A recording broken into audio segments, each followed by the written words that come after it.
This young lady right here is a dog. And she fight for the same reason we fight. She gonna call this guy to her right. He a fucking simp. He a weirdo. He from Poland. And they part of the fake Jews that's in Israel right now, which are from Poland and Europe, and calling themselves directly the bloodline of David, and said the land of Israel and Palestine was promised to them. Watch she call this fag, I'm going to call him what he is, he a fucking fag. Watch she call this fag a bitch right to his face on national TV because he pissed her off so bad, like they do everybody else when they sit there and lie about killing women and pregnant women and children and senior citizens in Palestine when they're trying to go get food. Check it out. What anything that the Israeli government is saying about any of this when they don't want the world's media to see it. After October the 7th, what was the first thing they did? They brought the world's media into the kibbutzes to see the full horror of what Hamas did to verify the truth. But they won't apply that same thinking to verifying the truth in Gaza. And as a journalist, I know why they don't want to do that. They don't want people to see the truth. They're hiding the truth. That enables them to lie with impunity and to discount any responsibility for anything they're doing. And if I sound angry about this, it's because I'm bloody angry about it. Because it's so obvious that they don't want people to see the truth. And you can sit here and you can say, till you're blue in the teeth, there's nothing going on that's wrong. There's nothing to see here. It's all on Hamas. No one's starving anyone. No one's shooting anyone in food aids. No one's doing anything wrong. This is the most moral army in the world. Well, okay. So let the journalists in and we can see for ourselves just how true that all is. So after listening to that disquisition, let me say this. You're certainly entitled to your opinions, but you're not entitled to your own facts. I agree with you. The Israel Foreign Ministry and the Israel Defense Forces should let journalists like yourself, Piers, not only into Gaza, but also into the Kerem Shalom border crossing, so you can see with your own eyes, the way I have seen, the more than 800 humanitarian aid trucks that were going into Gaza on a daily basis. That's a lie. Once said, why are they stampeding for food?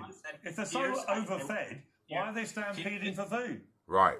Piers, I defend you. I'm an anti-Semite, obviously, but I do understand why people have trepidation coming on your show because they allow you to speak for 5 minutes, and then when I try to make a point, you interrupt. So if you allow me just 2 minutes to make my point, and then you can tell me why. Just make your point. Okay. Just make your point. Stop crying about it. That's a valid thing to say. It's fine. I don't want to keep interrupting people. That's fine.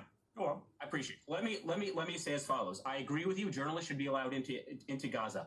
I imagine, though, the Israeli position is, well, we can't allow journalists into Gaza because of the accusations from individuals like Piers Morgan or Anna Kasparian is that we are killing journalists indiscriminately, and then journalists were to end up being killed because Gaza is an active war zone. You can imagine what that would do on the PR front. Never mind the fact that British military rule does not allow journalists into active combat zones. So what you are saying is we should apply a double standard to Israel, that they need to allow journalists into an active war zone, but no other Western country needs to follow the same procedures. Even with that double standard, I would concede that point. I agree journalists should be allowed in. As for starvation, I never once said that people are being overfed. I never once said that what the IDF is doing inherently all the time is good. What I am saying is the IDF has taken measures that no other Western country has ever taken in modern warfare. The fact that they drop leaflets on buildings telling civilians to evacuate. You're a fucking lie. You're a fucking lie. The fact that they have provided more aid into Gaza post-October 7th. You're a fucking liar. Is something I'm very proud of. And if you believe that the Gaza Humanitarian Foundation is not doing enough, shoot at people as they're waiting in line for humanitarian aid. Dozens of people get shot and killed literally every single day as they're waiting for food. No, I'm not gonna let you filibuster, bitch. I'm not gonna let you filibuster. I'm not gonna let you filibuster. You guys are totally okay with IDF soldiers shooting and killing desperate people waiting for humanitarian aid. You're okay with that. I find it so unbelievably evil. Unbelievably evil. It shocks my conscience and my soul that people as evil as this exist in this world. Okay? Watching these images, looking at these videos, seeing all these kids desperate, hungry, parentless, trapped in Gaza, and you're sitting here and you're defending it. I can't stand it. I can't listen to it. The filibustering is unbearable. It's unbearable. Okay. I have to stop right here because what just happened is genuinely one of the most jaw-dropping moments I have seen in a long time on Me a show too. like this. And I want you to Call really that think nigga a about straight what pushed her to bitch. that point.